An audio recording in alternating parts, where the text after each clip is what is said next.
होगा, आपका सहयोग चाहिए और आप सहयोग नहीं भी देंगे तो ये रोग रुकेगा। मेरी स्थिति का आकलन कर लीजिए आप। 1982 से मैंने शिव चर्चा शुरू की, उसके थोड़ा पहले से कि 80 से, और उसके 1-2 साल पहले नौकरी में आया था मैं। लोगों को शिव शिष्य बनाने का क्रम चला, आज करोड़ों हैं। मैं केवल एक शिष्यानुभूति मैंने किताब लिखी है, देखा होगा आप लोग सबों ने, छोटी सी पुस्तक है, अब तो बड़ी भी निकल गई। कोई मूल्य उसका नहीं है, आज भी नहीं है, पहले भी नहीं था। तो 90-91 से इस किताब का अगर 10 रुपये में मूल्य रखता तो आज मेरे पास कानून के भीतर करोड़ों रुपए रहते कि नहीं रहते। इतने साल में मेरे पास भी महल होता, मेरे पास भी सुंदर सुंदर गाड़ियां होती, मेरे पास भी सुख के साधन होते। नहीं किया मैंने, आज भी कंगाल हूं। बोलने से नहीं, आप देखिए जाके कायनात कैसे रहते हैं, कैसे जीते हैं। यानी शिव, लोगों को शिव से जोड़ना शुरू किया। शिव को बेच के जगत नहीं खरीदा मैंने। ये देखने की चीज है, मेरे बोलने से कुछ नहीं होगा। और कुछ लोग आप में से, हम में से, साला साइकिल नहीं नसीब थी, बोलेरो पर चलता है। ठीक है, शिव से नहीं चलेंगे तो दूसरे चलेंगे, इसमें मैं सहमत हूं। लेकिन गुरु भाइयों को लूटते हैं आप, मूर्ख बनाते हैं, बोलते सुंदर हैं लेकिन आपके कृत्य बड़े बुरे हैं। तो कम से कम दुनिया को बेच के, दुनिया तो बड़ी पहले से खरीदी जा रही। हम लोग छोटे थे तो जाते थे गांव सिवान, तो दादी जानती थी कि मिठाई बहुत खाना ही। मेरे बारे में मैं मिठाई का अरे कॉलेज में भी हमको कोई सिंघाड़ा देता था, मैं रोने लगता था। मैंने मिठाई का मैं शौकीन रहा हूं, नतीजा हुआ कि डायबिटीज का ही पेशेंट हो गया हूं। तो दादी क्या करती थी, थोड़ा सा चावल देती थी, ले जा दुकान के दे दी, हाँ वो जैसे पेड़ा दे दी। गेहूं देती थी, जा है सामान दे दी, हाँ हो सामान ले आई हो। यानी जगत को बेच के तो जगत खरीदा जाता रहा है, कम से कम। और शिव को बेच के भी जगत खरीदा गया है। पुराना प्रचलन है, कोई नया नहीं है ये रोग। लेकिन कम से कम हम लोग शिव को गुरु मानते हैं। हम लोगों को ऐसा नहीं करना चाहिए। हमारा आपका गुरु बदनाम होता है, शिव की शिष्यता बदनाम होती है। हम लोगों को शिव को बेच के दुनिया नहीं खरीदनी चाहिए। दुनिया को बेच के दुनिया तो खरीदी ही जाती है, इसमें कौन बड़ी बात है। खरीदिए, कोशिश करिए, मेहनत करिए। जो खुद का काम नहीं कर सकता वो खुदा का काम क्या करेगा।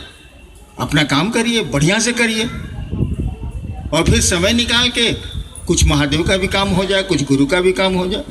नेक्स्ट जी, ये सीतामढ़ी से हैं भाई समी शिवाल रंजन। जब कोई तांत्रिक गेट पर आता है और हमारे बारे में कुछ ना कुछ बता देता है, और मैं शिवसी से होकर भी उसके बारे में कुछ नहीं जानता, इसका कारण क्या है? इसीलिए कि आप तांत्रिक नहीं हैं, आप महादेव के चेला हैं। शिव को गुरु, चुप रहिए, शिव को गुरु मान के क्या सोचा है, तांत्रिक बनेंगे? वाह, अरे शिव का शिष्य बनेंगे। और इतना नहीं पूछते हैं, उसको इज्जत से बैठाने में आपका पैसा लग रहा है, लेकिन उसकी बात नहीं मानने की आदत तो पकड़नी होगी ना, कि क्या बोल रहा है वो आदमी, क्या करने को कह रहा है वो आदमी। सम्मान सबको दीजिए, करिए वही जो आपके गुरु ने कहा है, जो आपको कहा जाता है। तांत्रिक का घोड़ी अब कहाँ है जी? अभी हम लोग सुनते हैं किस्सा में डाइन जोगिन, कहाँ ये सब है? एक जमाना था कि ये लोग थे और वो दुनिया थी जिससे हम लोग गुजरे हैं और शिव को की ओर चले हैं। उस दुनिया को मैं जानता हूँ, गुजरा हूँ, ठगाया हूँ, पैसे मैंने बर्बाद किए हैं, शराबें बहुत खरीदी हैं लोगों के लिए, लेकिन मेरी जीभ आज तक नहीं जानती है कि शराब का स्वाद कैसा होता है। अब देखिए भाई, अब ढेर हम जिज्ञासा के उत्तर ना दें, काहे कि हम लोगों के समय में, आपके समय में क्या है नहीं जानते हैं। आप लोगों के समय में खाली टिक करना है, दोनों आँख मूंद के हम टिक कर दें सब सवाल। हम लोगों के समय में आता था 10 गो सवाल प्रश्न पत्र में रहता था और ऊपर लिखा रहता था किन्हीं 5 प्रश्नों के उत्तर दें, तो 5 को देख के हम लोग घसक जाते थे, 5 को देना ही है। आई जिज्ञासा क्या है, हम ये क्या ठीक करना है हमको? 5 को दे दिया, ढेर दे दिया, चलिए 1 को दे देते हैं। ये पलामू से हैं भाई अविनाश देव। वर्तमान परिवेश में लगातार संतों के उद्बोधन के बाद भी अंधविश्वास पहले से भी ज़्यादा जड़ जमाए हुए है। नहीं, ऐसा नहीं है, अंधविश्वास जड़ बनाए हुए नहीं है, टूट रहा है। कोशिशें जारी हैं और संतों के वचन से नहीं उतना प्रभाव पड़ता है।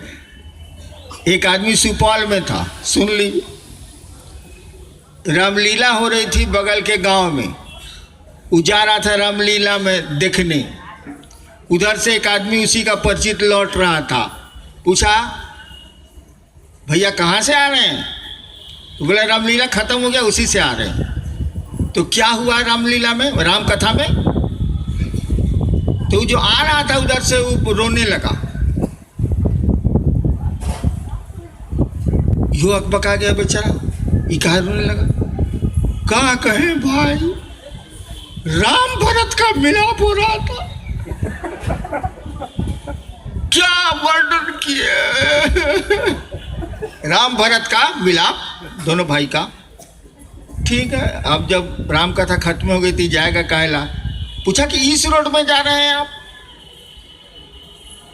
कहा कि सुपौल जा रहे हैं। तो पूछा काहेला? साला हमरा भईवा हमसे बेईमानी किया है, उस पर मुकदमा किए हैं साले का। बोला बहुत खराब, बोला कि हम फाड़िए देबे करेंगे साले को। तो अब भारत आप भाई राम मिलाप सुन के रो रहा है, अपने भाई का फाड़ रहा है। यही आदमी पर प्रभाव है।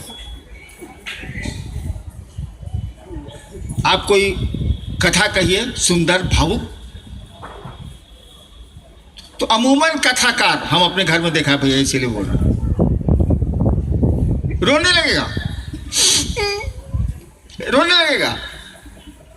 और उसका कृत्य देखिए, बिना गरीबों का खून चूसे वो काम नहीं करेगा। मेरे सब गलत धंधा करेगा। राम और कृष्ण की बात आएगी ना, मत पूछिए, उसका चेहरा देखिए। देखिए इन भजनों का, इन उपदेशों का बहुत असर व्यक्ति पर आज नहीं पड़ रहा है, क्योंकि आदमी ज़्यादा लौकिक हो गया है, लौकिक प्रभाव उस पर ज़्यादा पड़ गए हैं। उसको गुरु के पास ले ही जाना होगा, गुरु के पास चलने की प्रेरणा देनी ही होगी। और इसमें तो कोई संदेह नहीं है कि शिव गुरु हैं, कई हजार साल से कहा जा रहा है, और हैं भी। पुट टू टेस्ट एंड जज बाय रिजल्ट्स। वो मोनू बोल रहे थे ना